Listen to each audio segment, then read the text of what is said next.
Hi friends, welcome to our channel Swarna's entertainment. வாங்க நம்ம இன்னைக்கு ஒரு கொரியன் டிராமா பார்க்கலாம். இது ஒரு ரிவெஞ்ச் டிராமா. பொதுவாவே கொரியன் டிராமால எமோஷன்ஸ் அள்ளி தெளிச்சுருப்பாங்க. அதுலயும் இது ரிவெஞ்ச் டிராமாவா, அதனால அருவியா கொட்டி இருக்காங்க. கூடவே சஸ்பென்ஸ் த்ரில்லரும் வேற இருக்கு. கதை என்னன்னு பாத்தீங்கன்னா, ஹீரோ சின்ன வயசுல இருந்தே ஒரு மாதிரி வியர்டா தான் இருப்பான். அவனுக்கு ஒரு பணக்கார அப்பா, பல கோடி சொத்து, அம்மா இல்லாத பையன். அவங்க அப்பா எப்பவும் பணத்து பின்னாடியே போனதுனால இவனுக்கான இம்பார்ட்டன்ஸ் கொடுத்துருக்க மாட்டாரு. இவனும் அவனுக்கு பிடிச்ச மாதிரி லைஃப் வாழ்ந்துட்டு இருப்பானா. அப்ப அவனோட வாழ்க்கையில ஒரு பொண்ணு என்டர் ஆகுது. அவ ரொம்ப அவளை லவ் பண்ணி இருந்திருப்பான். அன்புக்காக ஏங்கிட்டு இருந்தவனுக்கு அவகிட்ட இருந்து நிறையவே அது கிடைச்சது. அவ அவனோட லைஃப்ல இல்லாம போகும்போது ஏற்கனவே பைத்தியம் மாதிரி இந்த ஹீரோ முழு பைத்தியம் ஆயிடுறான். அதுலயும் அவ இல்லாம போனதுக்கு காரணம் நம்ம ஹீரோயின் தெரிய வர அவ உயிரோடு இருக்கணும், வாழணும், ஆனா தினமும் சாகணும் அப்படின்னு கொலவெறியோட அவளை சித்திரவதைப்படுத்துவான். இதுக்கிடையில அவங்களுக்குள்ள ஒரு அழகான எமோஷனான ஒரு காதல் கதையும் உருவாக போகுது. அந்த லவ் ஸ்டோரி ரொம்பவுமே டச்சிங்கா இருக்கும். மேபி இந்த டிராமாவை நீங்க ஆல்ரெடி பாத்திருந்தாலும் பாத்துருக்கலாம். என்னோட பாயிண்ட் ஆஃப் வியூல எப்படி இருக்குன்னு ஆர்வமா இருந்தீங்கன்னா வந்துருங்க என் கூட. எபிசோடோட ஸ்டார்டிங்ல ஒரு கோட் சீனை காட்டுறாங்க. அதுல கைதியா உட்காந்துட்டு இருக்கால, அவதான் நம்ம ஹீரோயின். அவ பேரு ஜியாங். அவளுக்கு எதுக்காப்ல ஒரு பப்ளிக் ப்ராசிக்யூட்டர் நின்னு வாதாடிட்டு இருக்கான்ல, அவன் தான் ஹீரோயினோட பாய் ஃப்ரெண்ட். பேரு தோஹன். ஹீரோயினோட பார்வையை பாருங்க. ஆமா, நான் சொன்னதான், உனக்காக எது வேணாலும் பண்ணுவேன்னு சொன்னதான். ஆனா அதுக்காக என்ன நீ இங்க கொண்டு வந்து உட்கார வச்சிட்டல. இருந்தாலும் பரவாயில்ல, எனக்கு உன் மேல கோவம் இல்ல. இது நான் தான் ஏத்துட்டு வந்து உட்கார்ந்த இடம். எது வரைக்கும் இது போகுதோ அது வரைக்கும் போகட்டும்னு ஒரு மாதிரி ஏமாற்றமும் சிரிப்பும் அவளோட மூஞ்சில தெரியுது. அந்த ப்ராசிக்யூட்டர் மூஞ்சிய பாருங்க. அவன் முகத்துல ஒரு கில்ட்டி ஃபீலிங் இருக்கு. இருந்தாலும் என் கடமையை தான் செய்ய போறேன்னு இங்கு குற்றம் சாட்டப்பட்டுள்ள மிஸ் ஜியாங் தனது கவனக்குறைவால் 25 வயது பெண்ணை காரேற்றி கொன்றுள்ளார். அப்பெண் இறக்கும் பொழுது அவளது வயிற்றில் 5 மாத சிசுவும் இருந்துள்ளது. விபத்து எப்படி நடந்தது, விபத்துக்குள்ளானவர் குற்றவாளியின் பொறுப்பின்மை தன்மையினால் எவ்வாறு தன் உயிரை இழந்தார் என்பதெல்லாம் ஏற்கனவே நீதிமன்றத்தில் ஆதாரத்துடன் சமர்ப்பிக்கப்பட்டுள்ளது. இது போன்ற கவனமின்மை குற்றங்கள் இனி நடைபெறாமல் இருக்க இவருக்கு 5 வருட கடுங்காவல் தண்டனை தருமாறு நீதிபதியிடம் தாழ்மையுடன் கேட்டுக்கொள்கிறேன்கிறான். ஹீரோனோட கேஸ் ஃபைல் 2008. அது இன்னையோட முடியுது. க்ளோஸ் பண்ணி அவளை ஜெயில தூக்கி போட்டுறாங்க. இப்ப அப்படியே இது ஏன் நடந்தது அப்படிங்கறதுக்காக நம்மள ஒரு பிளாஷ்பேக் கூட்டிட்டு போறாங்க. ஒரு நைட் பார்ட்டி காட்டுறாங்க. அங்க ஒரே குடி கூத்து கும்மாளமா இருக்கு. அதுக்கிடையில ஒரு ரிமோட் காரு அங்க இங்க ஓடிட்டு இருக்கு. அந்த ரிமோட் கார் ஒரு இடத்துல மூவ் பண்ணும் போது அது தெரியாம ஒரு பொண்ணை இடிச்சு ஸ்விம்மிங் பூல்குள்ள தள்ளி விட்டுருது. சிம்பாலிக்கா என்ன சொல்ல வராங்கன்னா, கண்ட்ரோல் இல்லைன்னா ரிமோட் காரால கூட ஆபத்து ஏற்படுங்கிறாங்க. இப்ப அப்படியே கேமரால ஒரு லோ ஆங்கிள் வைக்கிறாங்க. இவ்வளவு நேரமா ரிமோட் காரை கண்ட்ரோல் பண்ணிட்டு இருந்ததே ஹீரோ தான். அவன் பக்கத்துல ஒரு 4-5 பொண்ணுங்க. பார்ட்டி அரேஞ்ச் பண்ணதே அவன் தான் இருக்கு. ஹீரோ மாதிரி அந்த பார்ட்டில இருக்கிற இன்னொரு விஐபி பார்க். 2 பேரும் ஃப்ரெண்ட்ஸும் கிடையாது, எனிமியும் கிடையாது. ஆனா நிறைய நேரம் ஒன்னாதான் இருப்பானுங்க. அவனுக்குள்ள என்ன ரிலேஷன்ஷிப்னா அவனுக்கே தெரியாது, தெரிஞ்சுக்க விரும்பல. அந்த அளவுக்கு தான் இனியும் சொல்லவே இல்ல. டிவி ஆக்ட்ரஸ் எல்லாம் பார்ட்டிக்கு இன்வைட் பண்ணிருக்கேன்னு நான் ட்ரை பண்ணி பாக்கட்டுமான்னு சொல்லிட்டு இவன் அந்த ஆக்ட்ரஸ்ட போய் நான் உங்களோட ஃபேன்னு அவளுக்கு ஒயின் ஊத்தி கொடுத்துட்டு ஒயின் கடையில ஒரு செக்க வச்சு உங்க ஆட்டோகிராஃப் கிடைக்குமாங்கிறான். ரூமுக்கு வருவீங்களான்னு இன்டைரக்டா கூப்பிட்டு இருக்கான். அப்ப ஹீரோ ஓட்டிட்டு இருந்த ரிமோட் கார் அங்க வந்து ஒயினை தள்ளி விட்டு செக்க ஸ்பாயில் பண்ணி விட்டுருது. பார்க் ஹீரோ பார்த்து முறைக்கவும் ஹீரோ சிரிச்சுட்டே அந்த ஆக்ட்ரஸ் பக்கத்துல வந்து அவன் கர்ச்சீஃபை கிஸ் பண்ணிட்டு இதுல உங்களோட ஆட்டோகிராஃப் போட முடியுமாங்க. கர்ச்சீஃப்ல ஹீரோவோட ரூம் கார்டு இருக்கு. இவனும் ரூமுக்கு தான் கூப்பிட்டுருக்கானாட்டு இருக்குங்க. ஆனா வெறும் கர்ச்சீஃப் மட்டும் தான் கொடுத்தே கரெக்ட் பண்ணிட்டான். பதிலுக்கு அந்த பொண்ணு சிரிக்கும் பாருங்க. அவ்வளவுதான், அந்த பார்க்கு பேக் ஸ்டெப் எடுத்துக்கிறான். அடுத்து ஹீரோவும் ஆக்ட்ரஸும் சந்திக்கிறதே ஹோட்டல் ரூம்ல தான். பேச்செல்லாம் கிடையாது, டைரக்டா கிஸ்ஸிங் தான். அப்ப அந்த பொண்ணு ஸ்டாப் பண்ணி நான் ரெஃப்ரெஷ் ஆயிட்டு வந்தாருன்னு பாத்ரூம்குள்ள போயிடுறாளா. இவன் அங்க உள்ள பெட்ல உட்காந்துட்டு நாட் ஃபன், நான் எதிர்பார்த்த அளவுக்கு இதுல ஃபன் இல்ல அப்படின்னு எழுந்து போயிடுறான். பார்க் கூட காம்படிட் பண்ணுங்கறதுக்காக தான் இதுல இறங்கி இருந்திருப்பான். ஏதோ அந்த செகண்ட் அந்த பொண்ணை ஜெயிக்கிறது அவனுக்கு ஃபன் மாதிரி தெரிஞ்சிருக்கும். இப்ப இரிட்டேட்டிங் தான் ஆகுது. சோ ரூம்ல இருந்து வெளியில வந்துடுறான். இப்ப அப்படியே நம்ம ஹீரோயினை காட்டுறாங்க. அவளோட அதிகபட்ச குவாலிஃபிகேஷனே ஹை ஸ்கூல் தான். காலையில ஆனா டோல்கேட்ல கேஷியரா ஒர்க் பண்ணுவா. ஈவினிங் ஏதாச்சும் பார்ட் டைம் ஜாப்க்கு போவா. இப்ப நைட் நேரம் பாத்தீங்கன்னா சப்ஸ்டியூட் டிரைவரா வந்திருக்கா. இந்த ட்ரிங்க்ஸ் பண்ணிட்டு கார் ஓட்டக்கூடாதுங்கிறது கொரியால ஸ்ட்ரிக்ட் ரூல். அந்த மாதிரி கஸ்டமர்ஸ்க்காக தான் இவ வெயிட் பண்ணிட்டு இருக்கா. அப்ப இவ கூட வேலை பார்க்க இன்னொருத்தந்துட்டு எனக்கு 2 கஸ்டமர் கால் பண்ணிருக்காங்க, ஆளுக்கு ஒண்ணு எடுத்துக்கலாமாங்க. அவளும் ஓகேன்னு சொல்லிட்டு அட்ரஸ் வாங்கிட்டு ஒரு ஹோட்டல் வாசல்ல போய் நிக்க அங்க ஒரு பட்லர் சாவியும் அட்ரஸையும் கொடுத்து காரை காட்டி இவரை கொண்டு போய் டிராப் பண்ணிடுங்க. இவ்வளவு சரின்னு சொல்லிட்டு காருக்குள்ள ஏறி உட்காருறான். கார்ல ஹீரோ தான் ஃபுல் போதையா இருக்கான். சார் உங்க சீட் பெல்ட் மாட்டிக்கிறீங்களா சார், உங்களதான் அப்படிங்க. அவன் இருந்து நோ ரெஸ்பான்ஸ். அதனால இவளே சீட் பெல்ட் போடுறதுக்கு முயற்சி பண்ணிட்டு இருக்கா. அதுல தெரியாம ஒரு பட்டன் அமுத்தவும் திடீர்னு காரு டார்க் ஆயிடுது. கொஞ்ச நேரத்திலேயே காரோட டாப்பும் ஓபன் ஆயிடுது. ஏதோ ஹைடெக்கான காராட்டு இருக்கு. இவ ஆச்சரியமா பாத்துட்டு இருக்கவும் அப்ப கண்ணு முழிக்கிற ஹீரோ இவ கைய பிடிச்சிட்டு யார் நீங்க? Driver, substitute driver. சாரி தெரியாம டாப் ஓபன் பண்ணி விட்டாங்க, பரவாயில்ல இப்படியே இருக்கட்டும், ரிலாக்ஸ்டா இருக்கு, நீ காரை ஓட்டுங்கிறான். பாதி தூரம் வந்தாராங்க. ஒரு சிக்னலை கிராஸ் பண்ணும்போது ஹீரோ ஒரு ஒயிட் கலர் ட்ரெஸ் போட்டுட்டு போற பொண்ணை பார்த்துட்டு காரை ஒரு செகண்ட் நிப்பாட்டுங்க. இல்ல இப்ப நிப்பாட்ட முடியாது, பாருங்க நம்ம முன்னாடி பின்னாடியும் எத்தனை வெஹிக்கிள்ஸ் மூவ் ஆயிட்டு இருக்குன்னு. நான் சொன்னது செய்யுங்க.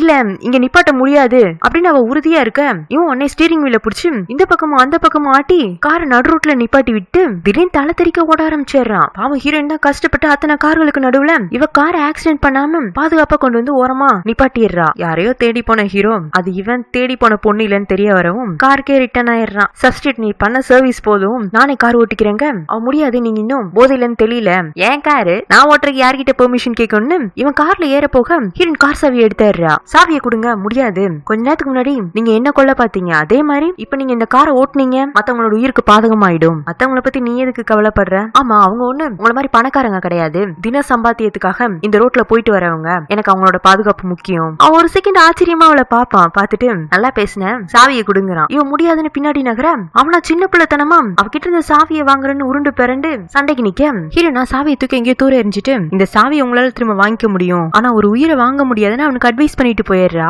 இவனுக்கு கொஞ்சம் டென்ஷன் ஆயிடுது. இருந்தாலும் அவனோட அசிஸ்டன்ட் சோய் கால் பண்ணி என் கார் இந்த மாதிரி ஒரு இடத்துல சாவி இல்லாம நிக்குது, வந்து எடுத்துட்டு போய் கொண்டு எங்கேயோ கால்நடையா நடந்து டெரஸ்ல இருக்கிற ஒரு சின்ன வீட்டுக்கு போறான். அந்த வீட்டுல யாருமே இல்ல. இருந்தாலும் இவன் கதவை தட்டி சுஜி நான் வந்திருக்கேன்னு சொல்லிட்டு உள்ள போறான். உள்ள சுஜியும் இல்ல. அங்குள்ள பெட்ல படுத்துட்டு சுஜி கூட இவன் சந்தோஷமா வாழ்ந்த நாட்களை யோசிச்சு பார்த்துட்டு அப்படியே தூங்கிடுறான். கொஞ்ச நேரத்துக்கு முன்னாடி ஒரு பொண்ணை பார்த்து ஓடி இருந்திருப்பான்ல, அவ சுஜின்னு நினைச்சிட்டு தான் போயிருப்பான்ட்டு அவளோட ஞாபகம் வரவும் இந்த வீட்டுக்கு வந்திருக்கான். இது ரெகுலரா நடக்கிற விஷயமாட்டு இருக்கு. இப்ப அப்படியே நம்ம ஹீரோயினை காட்டுறாங்க. ஹீரோ கூட போட்ட சண்டையில கால்ல ஏதோ காயம் இருக்கும், அதுக்கு பேண்டேஜ் ஓட்டிட்டு இருப்பா. பக்கத்துல இருக்கிறது ஹீரோயினோட ஃப்ரெண்டு. அவளுக்கு அம்மா அப்பா எல்லாம் இல்ல, ஆசிரமத்துல தான் வளர்ந்திருப்பா. இப்போ ஹீரோயின் வீட்டு பக்கத்துல தங்கியிருக்கா. ஃப்ரெண்டு பேரு மேரி. அவ என்ன நடந்துச்சு ஏதுன்னு கேட்க ஹீரோயினும் நடந்த கதையெல்லாம் சொல்ல, ஜியாங் நீ உன் லவர் கால் பண்ணு, பெரிய பணக்காரங்கிற பாரு, உன்னை இவ்வளவு தூரம் காயப்படுத்தி இருக்கான், அவனால கேஸ் போட்டு அமௌண்ட் வாங்கலாங்க. வேண்டாம், நான் பணத்துக்காக சப்ஸ்டியூட் டிரைவரா போனேன்னு தெரிஞ்சா தோஹன் கோவப்படுவாரு, இது சின்ன விஷயம் தானே, நானே பாத்துக்கிறேங்கிறா. ஜியாங் நீ இந்த மாதிரி எத்தனையோ விஷயங்கள்ல உனக்கு தேவைப்பட்டும் தோஹனை டிஸ்டர்ப் பண்றது இல்ல, உங்களுக்குள்ள 7 இயர் டேட்டிங் எக்ஸ்பீரியன்ஸ் இருக்கு, இருந்தாலும் உங்ககிட்ட இருந்தா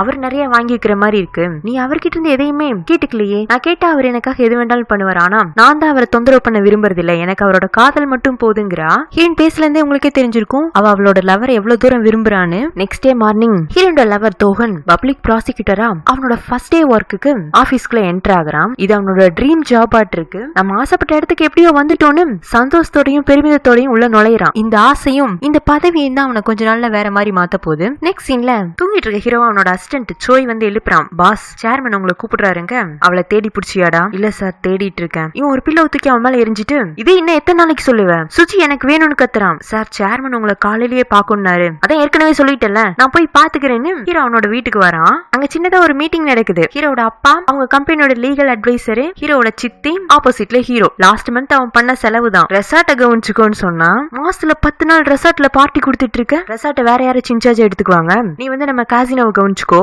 அப்பா எனக்கு ரெசார்ட் தான் பிடிச்சிருக்குங்க, உனக்கு பிடிச்சிருக்கலாம் மின்யூ, காணா இப்போதைக்கு எல்லா சொத்தும் அப்பா கண்ட்ரோல்ல தானே இருக்கு, என்னோட எந்த ப்ராப்பர்ட்டிஸ்க்கும் நீ உரிமை கொண்டாட முடியாது, காசினோ வந்து கவனிச்சுக்கோ.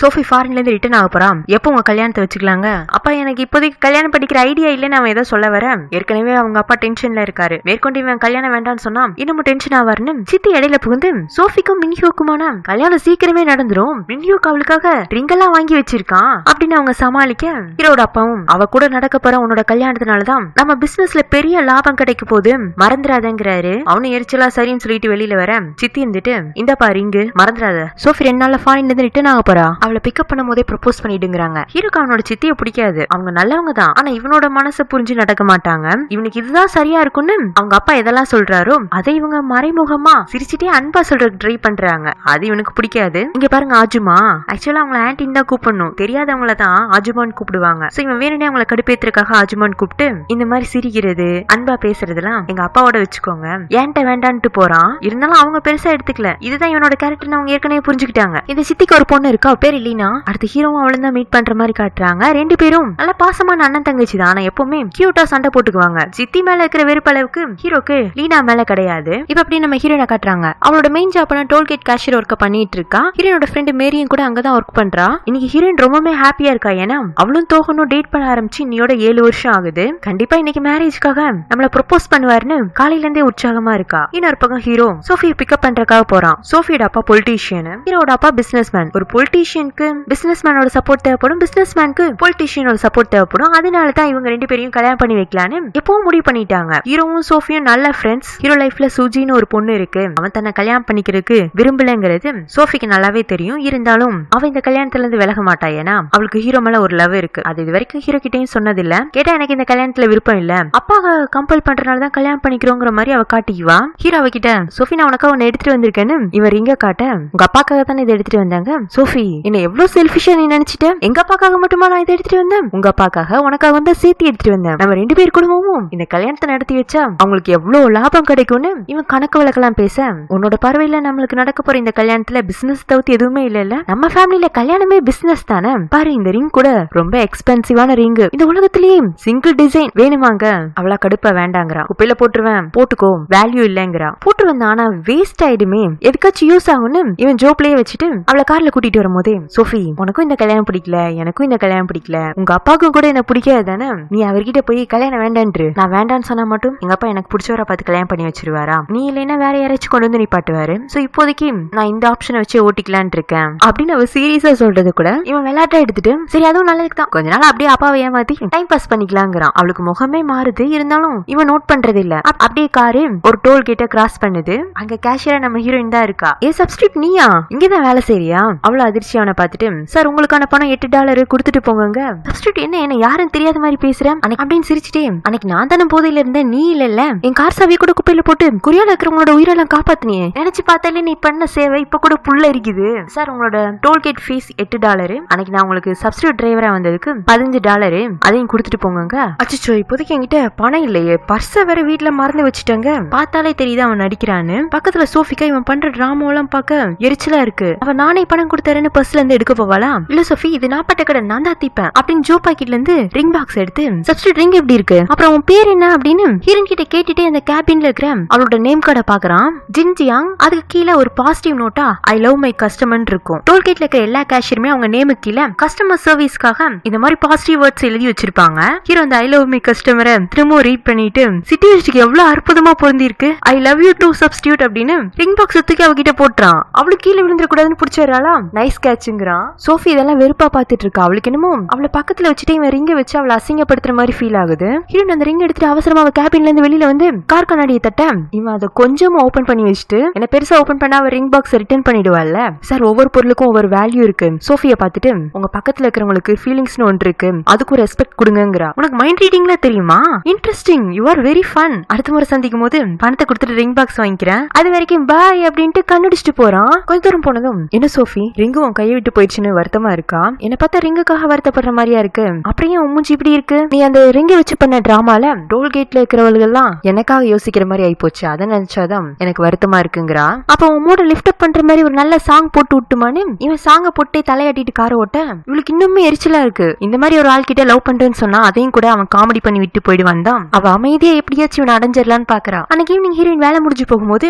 ரொம்ப சந்தோஷமா அவ காலையிலேயே அவங்க ஆனிவர்சரிக்காக பேக் பண்ண கேக் எடுத்து பார்க்க, மேரி இருந்துட்டு, ஜியாங் இருந்தாலும் நீ ரொம்ப ஓவரா தான் லவ் பண்ற, ஆனா பாரு காலையில இருந்து அந்த வக்கீல் உனக்கு ஒரு கால் கூட பண்ணல, என்னோட தோகன் என்ன மத்த பாய் ஃப்ரெண்ட்ஸ் மாதிரியா, அவர் லாயரு, அவர் பிஸியா இருப்பாரு அப்படின்னு அவளோட பாய் ஃப்ரெண்டுக்காக சப்போர்ட் பண்ணிட்டு கேக்கு மார்க்கெட்ல போய் சமைக்கிறக்காக சில திங்ஸ் எல்லாம் வாங்கிட்டு தோகனோட வீட்டுக்கு வந்துடுறா. தோகனோட அம்மா அப்பா ரெண்டு பேருக்குமே ஜியாங்க நல்லாவே தெரியும், அவங்க பையனும் அவளும் லவ் பண்றாங்க அப்படிங்கறத இவங்க ஆரம்பத்துல இருந்து சப்போர்ட் பண்ணிட்டு தான் இருந்தாங்க. இப்பவும் தோகனோட அப்பா சப்போர்ட் பண்றாரு, ஆனா அம்மா தன் பையன் லாயர் ஆயிட்டான், அவனுக்கான எதிர்காலம் ஒரு பெஸ்டான இடத்துல இருந்தா வரணும், இந்த பொண்ணு சரிப்பட்டு வரமாட்டான்னு மனசுல ஒரு எண்ணம் வந்திருக்கு. சோ ரீசெண்ட் டைம்ல ஹீரோனை பார்க்கும்போது கொஞ்சம் விலகி நிக்கிற மாதிரி தான் இருக்கா. ஆனா அவ எப்பவும் மாதிரி அவங்களுக்கு பிடிச்சதெல்லாம் அங்க சமைச்சு வைக்கிறா, அவங்க கூட சகஜமா பேசுறா. தோகனோட அம்மாக்கு கொஞ்சம் கில்ட்டியா கூட இருக்கு, இருந்தாலும் தான் பையனுக்கு எது நல்லதுங்கிறத நான் தான் முடிவு பண்ணுங்கிறதுல ரொம்ப உறுதியா இருக்காங்க. வீட்டு வாசல்ல பூண்டெல்லாம் காய வச்சிருப்பாங்களா, அத தோகனோட அப்பா தெரியாம தட்டி விட்டுறாரு. உடனே அம்மா கோவமா அவரை திட்ட போயிடுறாங்க. அந்த சமயத்துல அம்மாவோட போனுக்கு ஒரு கால் வரவும் அதை ஹீரோன் அட்டன் பண்ணி பேசுறா. அந்த சைடு ஒரு லேடி பேசுறாங்க, தோகனுக்கு ஏத்த ஒரு பொண்ணு பாத்துருக்கேன்ப்பா, அவங்களுக்கு மாப்பிள்ளை பிடிச்சிருக்காமா, ஒரே பொண்ணு, காரு பங்களா எல்லாம் இருக்கு, நீ உன் பையன் கிட்ட கேட்டு சொல்லு, நம்ம அவங்களுக்கு டேட்டிங் அரேஞ்ச் பண்ணி கொடுக்கலாங்க. ஹீரோனுக்கு அது கேட்கவும் ஒரு மாதிரி ஆயிடுது. இருந்தாலும் அவ மொபைல கொண்டு போய், ஆன்ட்டி உங்களுக்கு தான் யாரோ கால் பண்றாங்கன்னு கொடுத்துறா. அம்மாவும் அப்படியே அந்த பக்கம் பேசிட்டு காலை கட் பண்ணிடுறாங்க. இவ ஏதாச்சும் ரியாக்ட் பண்ணுவான்னு பார்த்தா இவ முன்ன மாதிரியே சாதாரணமா அவங்கள்ட்ட பேசிட்டு நான் வரேன்னு அவளோட வீட்டுக்கு வந்துடுறா. அவளோட வீடு பாத்தீங்கன்னா முன்னாடி பேக்கரி இருக்கும், பின்னாடி ஒரு கிச்சனும் ஒரு பெட்ரூம். ஹீரோனுக்கு அம்மா கிடையாது, அப்பா மட்டும்தான். அவர் யார்கிட்டயோ பேசி ஏதோ ஃபார்ம்ல எல்லாம் சைன் பண்ணிட்டு இருக்கவும், அப்ப யாருப்பா எதுக்குப்பா வந்தாங்க, லோன் கேட்டிருக்கமா, நம்ம பேக்கரியை எக்ஸ்பெண்ட் பண்ண போறேன், ஏன் திடீர்னு, இல்ல சீக்கிரமே உனக்கு கல்யாணம் ஆக போகுது, என்னோட மாப்பிள்ள லாயரா வர போறாரு, அதுக்கு தகுந்தாப்புல நம்ம வீடும் கடையும் மாற வேண்டாமா, அதான் அப்பா லோன் எடுக்க போறேன். என்ன எல்லாரும் லாயர் லாயருங்கிறீங்க, அவர் முதல்ல நான் லவ் பண்ண தோகன், அப்புறமா தான் இப்ப லாயர், என்ன கல்யாணம் பண்ணிக்கணுங்கிறதுக்காக நீங்க கடன் வாங்க கூடாது, இந்த கடை எக்ஸ்பெண்ட் பண்ண கூடாது, நம்ம வீடு இப்படியே தான் இருக்கணும். என்னை விட தோகனுக்கு பெட்டரான ஒரு பொண்ணு கிடைச்சிருமா, என்கிட்ட யார்கிட்டயும் இல்லாத ஒரு 3 குவாலிட்டிஸ் இருக்கு. அப்படி என்னமா 3 குவாலிட்டிஸ்ங்க, என்னோட அழகான ஃபேஸ், என்னோட கிரேட் ஸ்ட்ரக்சர், அப்புறம் அன்பால எதையும் கொள்ற யாரையும் கொள்ளையடிக்கிற என்னோட இதயம், இத பார்த்து யாராச்சும் என்ன கல்யாணம் பண்ணிக்கிட்டா போதும் அப்படின்னு சிரிச்சுட்டே சொன்னாலும் யார் மேலேயே உள்ள கோவத்தை அப்பா மேல காட்டிட்டு அவளோட ரூம்ல உட்காந்து இவங்க ஆனிவர்சரிக்காக செஞ்ச கேக்க அவளே வெட்டி சாப்பிட ஆரம்பிச்சிடறா. சாப்பிடும் போதே அழுகையும் வந்துருது. ஏதோ ஒரு வெறுமையை ஃபீல் பண்றா. அழுதுட்டே இருக்கிறவ அவ ஹேண்ட்பேக்கை தள்ளி விடுவாளா. அப்போ ஹீரோட ரிங் பாக்ஸ் உருண்டு விழுந்து ஓபன் ஆகுது. அந்த ரிங் அவ்வளவு அட்ராக்டிவா இருக்கு. எடுத்து மாட்டிக்கோன்னு சொல்ற மாதிரி இருக்கா.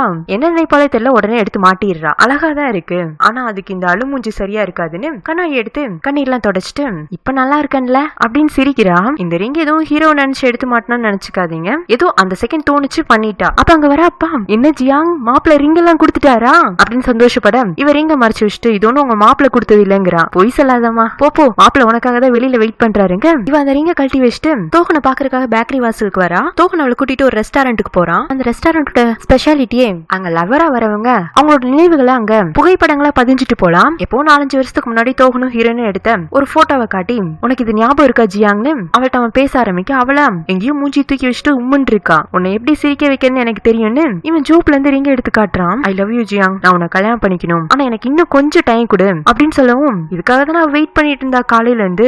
இடையில அவனோட அம்மா கூட இருக்கிற ஃப்ரெண்ட் எல்லாம் சேர்த்து அவளை குழப்பி விட்டு இருப்பாங்க. இல்ல என் காதல் பொய் இல்ல அப்படிங்கிற மாதிரி அந்த செகண்ட் தெளிவு கிடைக்கும். சந்தோஷமாயிடுறா. தோகனும் ஒன்னும் பொய்யாலாம் ப்ரப்போஸ் பண்ணல, அவன் சீரியஸா தான் இருக்கான். ஹீரோனுக்காக ஒரு லவ் ப்ரப்போசல் சாங் எல்லாம் பாடி காட்டுறான். சோ அன்னைக்கு அங்க வந்த எல்லாருமே சுத்தி நின்று வேடிக்கை பார்க்க ஆரம்பிச்சாங்க. அதுல ஒரு பொண்ணு இந்த ப்ரப்போசல் சீன் ப்ரப்போசல் சாங்ல ரொம்ப இன்ட்ரெஸ்டிங்கா பாத்துட்டு அங்க இருந்து அவளோட கப்பிள் போட்டோவை எடுத்து பாக்குறா. போட்டோல ஹீரோ, அப்ப ஹீரோ பக்கத்துல இருக்கிறது இந்த போட்டோவை எடுத்தது அவன் லவர் சுஜி தான். அவங்க 2 பேர் கூட இந்த ஹோட்டலுக்கு வந்திருப்பாங்களாட்டு இருக்கு. அதே சமயத்துல ஹீரோட வீட்டை காட்டுறாங்க. அங்க சோஃபியோட ஃபேமிலி கூட ஒரு டின்னர் அரேஞ்ச் பண்ணிருப்பாங்க. ஆனா வேணும்னே சோஃபியோட அப்பா அங்க வரல.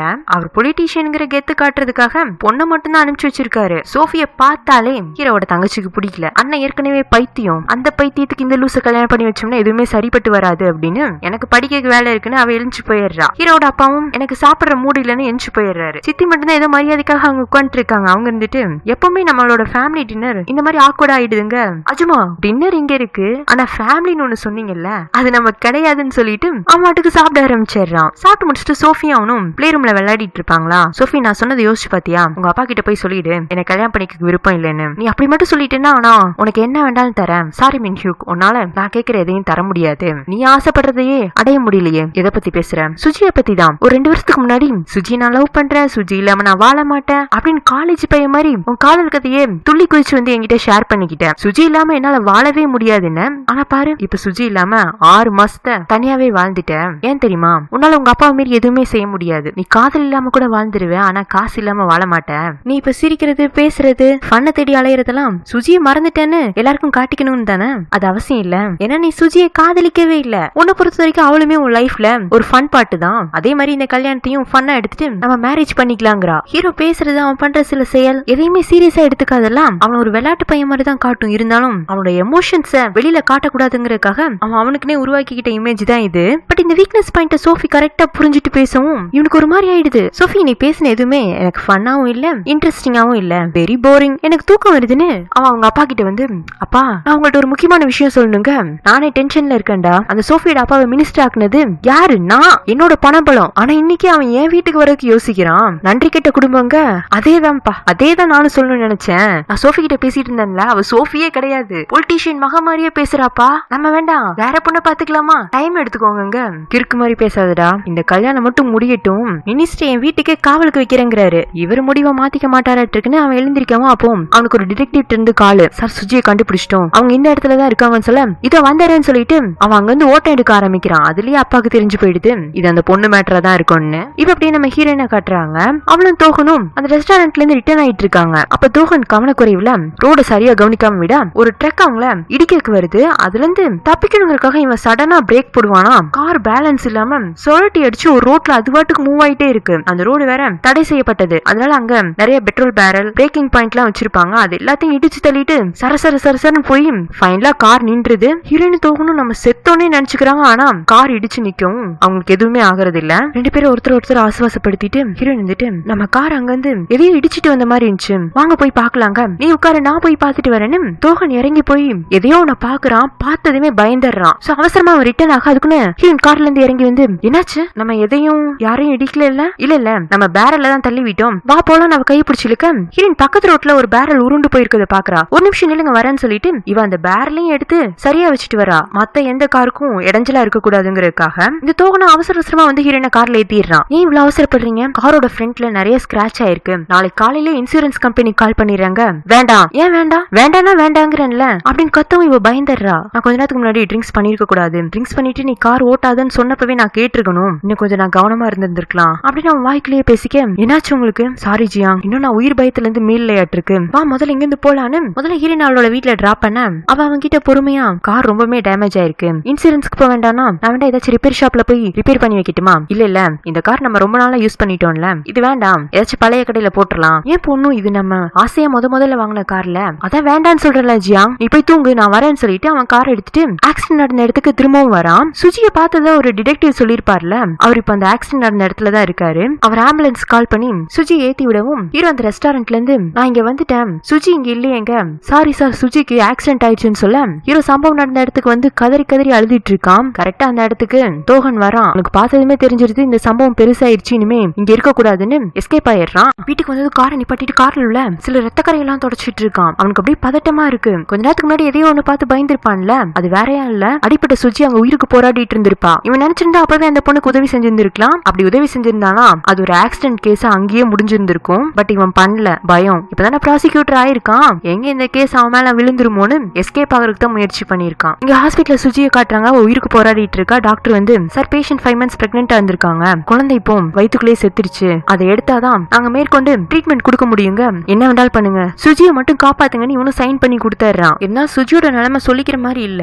காலையில வேலை கிளம்புற தோகனோட கையில அவனோட லாயர் பேட்ச் இருக்கு. இதுக்காக தான் நான் பெரிய தப்பு பண்ணிட்டேன் அப்படின்னு யோசிச்சுட்டே வந்து சாப்பிடறக்கா உட்காரானா அவங்க அம்மா இருந்துட்டு, டேய் உனக்காக ஒரு நல்ல பொண்ணு பாத்துருக்கேன்டா, பணம் இருக்கு, பேக்ரவுண்ட் இருக்கு அப்படின்னு அவங்க பேசிட்டு போக அப்பா இருந்துட்டு, என்ன உன் பையன் லாயர் ஆயிட்டான்னு அவனுக்கு நல்ல பொண்ணா தேடிட்டு இருக்கியா? அவன் லாயர் ஆனதுக்கு காரணமே ஜியாங் தான். இவனோட குவாலிஃபிகேஷன் டெஸ்டுக்காக 3 வருஷமா முயற்சி பண்ணிட்டு இருந்தான். அப்ப பண கஷ்டத்துல இருந்து நமக்கு அப்ப பணம் கொடுத்து உதவி பண்ணது யாரு? இந்த வீடு அடமானத்துல இருந்துச்சு, இதுக்கான பாதி பணம் அந்த பொண்ணு தான் கொடுத்துச்சு. ஏன் இதெல்லாம் பண்ணா? அவளுக்கு உன் பையன் மேல உள்ள காதல்னாலதான். அந்த பொண்ணை ஏமாத்தணும்னா நமக்கு தான் பாவம் பிடிக்குங்க.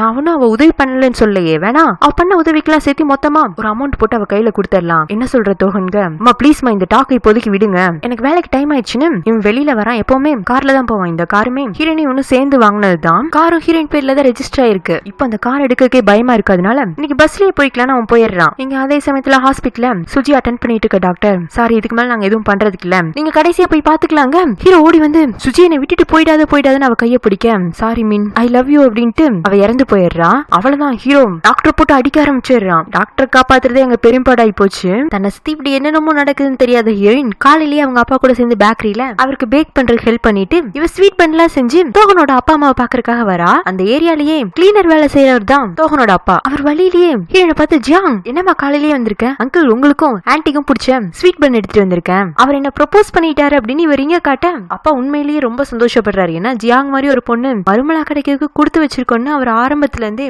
அவங்க ரிலேஷன்ஷிப்பை சப்போர்ட் பண்ணிட்டு தான் இருக்காரு. அப்புறம் வாசல்ல கார் நிக்கவும், ஏன் இன்னைக்கு அவர் கார் எடுத்துட்டு போல தெரியலமா, ஏதோ கார்ல ரிப்பேர்னு சொல்லிட்டு போனான், அதுக்குதான் நான் நேத்துக்கே சரி பண்ணி வைக்கிறேன்னு. அவர் தான் கேட்கல, அங்கிள் நீங்க கார் சாவி எடுத்து வரீங்களா? அவரும் சரின்னு சொல்லிட்டு கார் சாவி எடுத்துக்கொண்டு வந்து ஹீரோயின் கொடுக்க அவ கார் எடுத்துட்டு ஒரு ஒர்க் ஷாப்க்கு வந்துடுறா. என்ன ஏதோ ஸ்கிராட்ச் எல்லாம் இருக்கு, கார் ஆக்சிடென்ட் ஆயிருக்குன்னா இன்சூரன்ஸ் கம்பெனிக்கு எடுத்துட்டு போலாம்லங்க. அவர் தான் வேண்டான்னு சொல்லிட்டாரு. ஏன் அங்கிள் உங்களால சரி பண்ண முடியாதா? முடியும், ஆனா கொஞ்சம் பணம் செலவாகுமே. என்ன அங்கிள் நம்ம 2 பேரும் ஃப்ரெண்ட்ஸ் மாதிரி எங்க பேக்கரிக்கு வாங்க, கேக்கலாம் உங்களுக்கு காசு கம்மியா பண்ணி தரேன்னு ஒரு ஷாப்லயே கார் ரிப்பேர் கொடுத்துட்டு வந்துடுறா. விபரீதம் என்னன்னு தெரியாம ஹீரோயின் பண்ற இந்த சின்ன வேலை தான் அவளுக்கு பெரிய அப்பா அடிக்க போகுது. ஹீரோ டிடெக்டிவ் கூப்பிட்டு, எப்படி இந்த ஆக்சிடென்ட் ஆனிச்சு, யார் காரணங்க? சார் கடைசியா சுஜியை கபில் ஹோட்டல்ல பார்த்ததா எனக்கு அங்க இருந்து கால் பண்ணி சொல்லவும் தான் நான் உங்களுக்கு விஷயத்த சொன்னேன். உங்களுக்கு முன்னாடி நான் அங்க போனப்பவே சுஜி இல்ல. அப்படியே அந்த சரௌண்டிங்ஸ்ல சுஜியை தேடிட்டு வரவும் தான் சம்பவம் நடந்த இடத்துல இருந்து சுஜி என்னால ஹாஸ்பிட்டலுக்கு டிரான்ஸ்பர் பண்ண முடிஞ்சது. அந்த ரோட்ல எக்ஸ்பென்ஷன் ஒர்க் போயிட்டு இருக்கனால சரௌண்டிங்ஸ்ல எதுவும் கேமராஸ் பிக்ஸ் பண்ணல. அந்த ரோடோட 10 கிலோமீட்டருக்கு முன்னாடி ஒரு கேமரா ஃபுட்டேஜ் கிடைச்சிருக்கு. இந்த ஆக்சிடென்ட் நடந்த அந்த பர்டிகுலர் 15 மினிட்ஸ்ல 3 கார் அந்த ரோட கிராஸ் பண்ணி போயிருக்கு. இந்தாங்க டீடைல்ஸ்னு ஒரு 3 பேப்பரை ஹீரோ கையில கொடுக்க ஹீரோ அவசரமா அதுல ஒவ்வொரு பேஜா திருப்பி பாக்குறான். அதுல 3ஆவதா இருக்கிறது தான் நம்ம ஹீரோனோட பேரு. இவ்வளவு அப்படிங்கிற மாதிரி அவன் அதிர்ச்சியாக, இந்த பொண்ணு தான் கிடையாது சார், இந்த 3 பேர் மேலயுமே எனக்கு சந்தேகம் இருக்கு, இதுக்கு மேல நம்ம டீடைல்டா பர்சனலா விசாரிக்கணும்னா நான் போலீஸோட உதவியை தான் நாடணும், எனக்கு ஒரு 2 days டைம் கொடுங்கன்னு அந்த 3 ப்ரொஃபைல்ல இருக்கிறவங்கள வெவ்வேறு அட்ரஸ்ல போய் விசாரிச்சுட்டு கடைசியா ஹீரோனோட ஏரியால இருக்கிற போலீஸ் கிட்ட போய் அவ மேல சந்தேகம் இருக்கிறதா இவர் சொல்லவும் போலீஸும் ஹீரோனை தேடி வந்துடுறாங்க. உங்க பேரு தான் சுஜியா? அவ ஆமாங்கிறா. காரும் அப்பந்தான் ரிப்பேர் ஆகி வாசல்ல நிக்கும். கார் எப்போ எப்படி நீங்க தான் ஓட்டுவீங்களா? ஆமா சார், 3 நாளைக்கு முன்னாடி ரூட் நம்பர் 8ல உங்க கார் 10 to 11 கிராஸ் ஆயிருக்கு, அப்போ நீங்க தான் டிரைவ் பண்ணீங்களாங்க? இல்ல என்னோட ஹீரோட பாய் ஃப்ரெண்ட் தோகன்னு சொல்ல வருவா. அப்பதான் அன்னைக்கு அவன் ட்ரிங்க்ஸ் பண்ணி இருந்தது ஞாபகம் வரும். சரி வீணா எதுக்கு அவரை பிரச்சனையில மாட்ட வச்சுட்டுன்னு, இல்ல சார் அந்த டைம்ல நான் தான் ட்ரை பண்ணேங்கிறா. போச்சா, இது ரெண்டாவது தப்பு. அப்ப அந்த ஹிட் அண்ட் ரன் ஆக்சிடென்ட் நீங்க தான் பண்ணீங்களா? என்னது ஆக்சிடென்ட் நான் பண்ணனா? ஆக்சிடென்ட் எனக்கு தான் சார் ஆக பார்த்துச்சு. சம்பவம் நடந்தப்போ நீங்க மட்டும் தான் கார்ல இருந்தீங்களா? அவ ஆமான்னு சொல்ல, அன்னைக்கு என்ன நடந்துச்சுன்னு கேட்கவும் இவ பாயிண்ட் ஆஃப் வியூல நடந்த கதையை மட்டும் தான் சொல்றேனா. கார் ஓட்டிட்டு வந்துட்டு இருந்தேன், ஒரு ட்ரக் என்ன மோத பார்த்தது, கார் பேலன்ஸ் மிஸ் ஆகி நோ என்ட்ரிக்குள்ள போயிடுச்சு, அவ்வளவுதான் அப்படிங்க. உங்க ஸ்டேட்மெண்ட்டை பதிவு செஞ்சுட்டேன், மேற்கொண்டு விசாரணைனா அடுத்து நீங்க போலீஸ் ஸ்டேஷனுக்கு வர வேண்டியிருக்குன்னு அவர் போயிடுறாரு. போலீஸ் ஸ்டேஷன் இந்த கேஸ் ப்ராசிக்யூட்டர் ஆபீஸ்க்கு மூவ் ஆகுது. தோகனோட கையில தான் இப்ப கேஸ் ஃபைல் இருக்கு. அதுல சந்தேக லிஸ்ட்ல ஹீரோயின் பேர் தான் முதலிடம் பிடிச்சிருக்கு. யாரோ பிளான் பண்ணி இந்த கேஸ் ஃபைல அவனோட டேபிளுக்கு மூவ் பண்ண மாதிரி தான் அவனுக்கு ஃபீல் ஆகுது. அவன் கோமா ஹீரோயினை தேடி வந்துடுறான். யாருக்கிட்ட நீ காரை சரி பண்றதுக்கு ஒர்க் ஷாப்ல கொடுத்த, நீ ரொம்ப பெரிய தப்பு பண்ணிட்ட, போலீஸ் உன்னை விசாரிக்க வந்தாங்கல்ல, உடனே நீ எனக்கு கால் பண்ணி சொல்லி இருந்திருக்கலாம்ல, ஏன் என்னாச்சு, உன் மேல கொலை கேஸ் விழுந்திருக்கு. தொகன் ஏன் டென்ஷனா இருக்கீங்க? நம்ம தான் அன்னைக்கு செக் பண்ணோம்ல, யாரையும் நம்ம இடிக்கலங்க. சாரி ஜியாங், அன்னைக்கு நம்ம பதட்டத்திலையும் பயத்திலையும் இருந்ததுனால நான் அந்த டைம்ல கிளியர் மைண்ட்லயே இல்ல. இப்போ ஆதாரத்தெல்லாம் பார்க்கும்போது நம்ம யாரையும் இடிச்சு தள்ளி இருக்கோம். இதுக்கு மேலயும் நம்ம பண்ண தப்ப நம்ம மறைச்சிட்டு இருந்தோம்னா விளைவுகள் பெருசாயிடும். நான் போய் போலீஸ்ல சரண்டர் ஆகுறாங்க. இல்ல நீங்க போலீஸ்க்கு எல்லாம் போகாதீங்க, இப்ப கேஸ் என் மேல தானே ஃபைல் ஆயிருக்கு, என்னையவே போலீஸ் விசாரிக்கட்டும், நானே குற்றவாளியா இருந்துக்கிறேங்கிறா. ஜியாங் முட்டாள்தனமா பேசாதங்க, எனக்கு நம்பிக்கை இருக்கு தோகன், என் கேஸ நீங்க தான் நடத்த போறீங்க. மேபி நம்ம கார் தெரியாம யாரையாச்சும் இடிச்சிருந்தாலும் அதுவும் ஆக்சிடென்ட் குள்ள தானே வரப்போகுது. நம்ம வேணும்னு யாரையும் இடிக்கல, யாரையும் கொல்லணும்னு முயற்சி பண்ணல. சொல்ல போனா அந்த ஆக்சிடென்ட்ல நம்மளுமே விக்டிம் தான். நான் ஆல்ரெடி போலீஸ் கிட்ட காரில் நான் மட்டும் தான் இருந்திருக்கதா சொன்னேன். அப்படியே கண்டினியூ பண்ணிக்கலாம். இந்த கேஸ் நீங்களே பாத்துக்கோங்க, என்ன வெளியில கொண்டு வாங்க, நான் உங்களை நம்புறேங்கிறா. இவ சொல்றது சரியோ, ஒருவேளை இப்படியும் முயற்சி பண்ணி பாக்கலாமோன்னு தோகனுக்கு தோணவும் அவனும் அப்படியே திரும்பவும் சைலண்ட் ஆயிடுறான். இங்க ஹீரோட வீட்டுல எல்லாரும் டின்னர் சாப்பிட்டுட்டு இருப்பாங்களா. அப்ப ஹீரோ ஒரு மாதிரி பேய் மாதிரி நுழையிறான். சித்தி நிட்டு, என்னப்பா எங்க போய் இந்த 2 நாளா, வா வந்து உட்காந்து சாப்பிடுங்க. அப்பா சூஜி இறந்துட்டா. அவர் ஒரு மாதிரி ஷாக் ஆனாலும் அவருக்கு ஏற்கனவே உண்மை தெரிய மாட்டிருக்கு. பட்லர் இங்க வா, வீட்டு வாசல்ல உப்பு கொட்டி வை, இந்த வீடு பிசினஸ் நடக்கிற இடம், பேய்கள்னால இந்த வீட்டுல எந்த பிரயோஜனமும் இல்ல, அதாவது சுஜிங்கிற பேரை இந்த வீட்டுல எடுக்க கூடாதுங்கிறாரு. இறக்கமே இல்லாம இப்படி பேசுறாருன்னு ஹீரோ அவங்க அப்பா பார்த்து முறைச்சிட்டு இருக்க. மின்யூ ஃபைனலா உன்னோட பார்வையில ஒரு ரெஸ்பான்சிபிலிட்டி தெரியுது, ஒரு இழப்பு கண்டிப்பா உங்ககிட்ட ஒரு மாற்றத்தை கொண்டு வருங்கிறாரு. எப்படி அம்மா இறந்தப்போ நீங்க மாறினீங்களே அந்த மாதிரியா? சித்தி ஓடி வந்து ஹீரோட கை பிடிச்சிட்டு, மின்யூக்கு அப்பா கிட்ட எதுக்கு தேவையில்லாதெல்லாம் பேசிட்டு இருக்க, நீ ஏதாச்சும் பேசுனா என்கிட்ட பேசுங்க. அஜுமா கையெடுங்க, நான் எங்க அப்பாட்ட பேசிட்டு இருக்கேங்க. அவரோட ஒய்ஃப் கிட்ட நீ அவனை கண்டுக்காத, சின்ன வயசுல இப்படிதான் என் பையன் அம்மா இறந்துட்டான்னு கொஞ்ச நாள் அழுதிட்டு இருந்தான். அப்புறம் ஒரு நாய்க்குட்டி வந்ததும் அம்மாவை மறந்துட்டான். அடுத்தது நாய்க்குட்டி இறந்துருச்சுன்னு அழுதிட்டு இருந்தானா, ஒரு பொம்மை வாங்கி கொடுத்தேன், நாய்க்குட்டியே மறந்துட்டான். இதையும் கொஞ்ச நாள்ல மறந்துடுவான்னு சொல்லவும், எப்படி நீங்க அம்மாவை மறந்துட்டு இவங்களை கூட்டிட்டு வந்தீங்களே அந்த மாதிரியாங்க. சித்தி கோபத்துல ஹீரோட கண்ணத்துல அரைஞ்சிடுறாங்க. இப்படி பண்ணுவாங்கன்னு எதிர்பார்க்கவே இல்லை, அதனால அவங்கள பாவமா பாப்பேனா. அப்பா இருந்துட்டு போதும் போதும் ஃபேமிலி டிராமா ரொம்ப போர் அடிக்குது, எனக்கு வேலை இருக்கு. இங்க பாரு மின்ஹியோ, நீ உன் காதலி இறந்தது உனக்கு வருத்தமா தான் இருக்கும். சாதாரண குடும்பத்திலேயே காதலுக்கு யாரும் அவ்வளவு ஈஸியா ஓகே சொல்ல மாட்டாங்க. நம்மள மாதிரி குடும்பத்துக்கும் ஸ்டேட்டஸ்க்கும் ஏத்த பொண்ணா உனக்கு கல்யாணம் பண்ணி வைக்கலான்னு தான் சுஜி உனக்கு வேண்டாம், அதை நீ கேட்கலங்கிறதுனால அந்த பொண்ணையும் கூப்பிட்டு பேசின. உன்னை விட அந்த பொண்ணு ரொம்ப புரிஞ்சுக்கிற பொண்ணா இருந்ததுனால உன்னை விட்டுட்டு போயிட்டா. இப்போ ஒரேடியாவும் போயிட்டா, இதுல என்னோட தப்பு என்ன இருக்கு அப்படின்ட்டு அவர் அங்கிருந்து போயிடுறாரு. ஹீரோ நொந்து போயிடுறான். அவன் லவரை நினைச்சிட்டே அந்த டெரஸ்ல இருக்கிற வீட்டுக்கு வந்து அங்க ஓரமா உட்காந்து திடீர்னு சிரிக்க ஆரம்பிச்சிடறான். என்னன்னு பார்த்தா பிளாஷ்பேக்ல அவங்க சந்தோஷமா இருந்த நினைவுகளை யோசிச்சு பார்த்து தான் சிரிச்சிட்டு இருக்கான். அப்புறம் சிரிக்க நிப்பாட்டிட்டு அங்க இருக்க ஒரு திண்டு மேல ஏறி சூசைட் பண்றதுக்கு ட்ரை பண்றான். ஆனா குதிக்க பயமா இருக்கு. கண்ணை மூடிட்டாச்சு குதிக்கலான்னு பார்த்தா அதுக்கும் அவனுக்கு தைரியம் இல்ல. இந்த ஃபன் பண்ற அளவுக்கு என்கிட்ட தைரியம் இல்ல. சாரி சுஜி, நான் ஒரு கோலை, என்னால உன்னை பின்தொடர்ந்து வர முடியல, சோ நான் வாழலான்னு முடிவு பண்ணிட்டேன்னு பைத்திய மாதிரி விரக்தியா சிரிச்சிட்டு இருக்கான். இங்க ஹீரோட அப்பா கிட்ட ஒரு லாயர், பாஸ் நேத்திக்கு நைட்டு மின்ஹியூக் சார் சூசைட் பண்றதுக்கு ட்ரை பண்ணாரு, அவன் பண்ண மாட்டான், அவனுக்கு அந்த அளவுக்கு தைரியம் கிடையாது, அவங்க அம்மா மாதிரியே அவன் பக்கம் அட்டென்ஷனை திருப்புறதுக்காக என்ன சூசைட் முயற்சி பண்ண பாக்குறானா. அம்மா மக 2 பேரும் ஒரே மாதிரி, அவளும் நான் யாருக்காக உழைக்கிறேன் எதுக்காக பாடுபடுறேன்னு தெரியாம சூசைட் பண்ணி இறந்துட்டான்னு ஏதோ செய்தியா அவர் சொல்ற மாதிரி இருந்தாலும் உள்ளுக்குள்ள லைட்டா வருத்தம் இருக்க மாட்டிருக்கு, ஆனா காட்டிக்கிறது இல்ல. இப்படி இருந்தாதான் பிசினஸ் மேன் மதிப்பாங்கன்னு யார் சொன்னாங்கன்னு தெரியல, ஆனா நிறைய டிராமாஸ்ல இப்படிதான் இருக்காங்க, என்னன்னு எனக்கு தெரியல. சுஜிக்கு அவங்க அம்மா மட்டும்தான் அவங்க மீன் வியாபாரம் பண்றவங்க. சுஜி இது வரைக்கும் ஹீரோ அவங்க அம்மா கிட்ட இன்ட்ரோடியூஸ் பண்ணி வச்சதே இல்ல, ஏன்னா இந்த மாதிரி பெரிய வீட்டு பையனை நம்ப கூடாது, அவங்க விட்டுட்டு போயிடுவாங்க அப்படின்னு அவங்க ஏற்கனவே அட்வைஸ் எல்லாம் பண்ணியிருந்ததுனால இவ அவங்கள்ட்ட சொல்லாம தான் இவனை டேட் பண்ணிட்டு இருந்திருப்பான். அவங்க அம்மாக்கு ஹீரோவை யாருன்னு கூட தெரியல. சுஜிக்கான இறுதி அஞ்சலி நடந்து அவளோட அஸ்தியை கொண்டு போய் நினைவிடத்துலயும் வச்சிடுறாங்க. ஹீரோ அவனோட அசிஸ்டன்ட் கிட்ட, ஏன் சோய் நான் சீரியஸா யார் மேல அன்பு வச்சிருக்கனோ அவங்க எல்லாம் என்ன விட்டுட்டு போயிடுறாங்க, நான் விளையாட்டா யாரெல்லாம் பாக்குறேனோ அவங்க எல்லாம் சீரியஸா என்ன சீரியஸ் ஆக்குற வரைக்கும் பக்கத்திலேயே இருக்காங்க, இதான் என் தலைவிதியாட்டு இருக்கு. சரி வா நம்மளும் சிலரோட தலைவிதிகள் எல்லாம் மாத்த வேண்டியிருக்குன்னு அவன் போலீஸ் ஸ்டேஷனுக்கு வரான். அங்க ஆல்ரெடி ஹீரோனை விசாரிச்சுட்டு இருக்காங்க. தெரிஞ்சுதான் அங்க வந்திருப்பானாட்டு ஓரமா உட்காந்துட்டு விசாரணையில என்ன நடக்குன்னு கேட்டுட்டு இருக்கான். போலீஸ் ஏன் நீங்க ஆக்சிடென்ட் பண்ணிட்டு அந்த பொண்ணுக்கு உதவி செய்யாம போனீங்க? சார் அன்னைக்கு நைட்டு பெரிய மழை பெஞ்சிட்டு இருந்தது, கார் ஓட்டிட்டு இருந்த நானே ஒரு ஆக்சிடென்ட்டுக்காக பார்த்தேன். அந்த சமயத்துல எனக்கு எதுவும் ஆகலன்னதும் நான் பயத்துல அங்கிருந்து வந்துட்டேன். ஒரு ஆளை நான் மோதிட்டேங்கிறது நீங்க சொல்லிதான் எனக்கு தெரியுதுங்க. என்னமா போய் சொல்றேன். நாங்க ஃபாரன்சிக் ரிப்போர்ட் எல்லாம் செக் பண்ணி பார்த்துட்டோம். அன்னைக்கு மழை பெஞ்சதுனால எங்களால ஃபுல் டீடைல்ஸையும் ட்ரேஸ் பண்ண முடியலனாலும் உங்க கார் ஆக்சிடென்ட் ஆகி நின்ன இடம் அதுல இருந்து கொஞ்சம் தூரம் நடந்து போய் ஆக்சிடென்ட் ஆன பொண்ணு உயிருக்கு போராடிட்டு இருக்கத பார்த்த கால் தடம் அங்கங்க விழுந்திருக்கு. இருந்தாலும் அந்த பொண்ணுக்கு உதவி செய்யாம நீ திரும்பி இருந்திருக்க.